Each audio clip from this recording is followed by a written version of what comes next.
না তাহলে আপনি স্টুপিড না। অফিসে এলাও না ভাই, আমি নিচে যাচ্ছি। অফিসে কর্মকর্তাকে ডাকেন। এলাওটা কেন নাই, আমি নিচে যাচ্ছি। না না, আপনি আপনার সাথে এখানে কথা বলুন। আপনি ফাতেমা বিনতে আলমকে চিনেন? হ্যাঁ চিনি। তার সাথে আপনার কিসের সম্পর্ক? আমার একটা রিলেশন ছিল। হ্যাঁ, আপনি একটা হিন্দু ছেলে না? হ্যাঁ। আপনি একটা হিন্দু ছেলে হয়ে একটা মুসলমান মেয়ের ক্ষতি কেন করলেন? আরে বাবা, কেন করেছেন বলেন?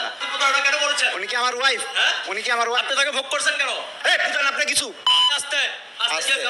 আপনি অবৈধভাবে একটা মেয়ের সাথে থাকছেন, তাকে হ্যারাসমেন্ট করছেন, 2 বছর প্রেমের প্রলোভন দেখিয়েছেন, তাকে ধর্ষণ করেছেন, আপনি তাকে বিয়ে করবেন না কেন? আমি কিছুই করি নাই, হ্যাঁ? আমি কিছুই করি নাই। আপনার 2 বছর তার সাথে প্রেমের সম্পর্ক ছিল কিনা? আমার রিলেশন ছিল, ঠিক আছে। ছিল? হ্যাঁ। আপনি তাকে ভোগ করছেন না না শারীরিকভাবে? করি নাই। না, তার 2 বছর রিলেশন এক বাসার মধ্যে কি করছেন? কই এক বাসার মধ্যে? হ্যাঁ, আপনারা একই বাসায় ছিলেন। আমি আমি আমি 1 বছর ওনার বাসায়, 2 বছর রিলেশন ছিল না।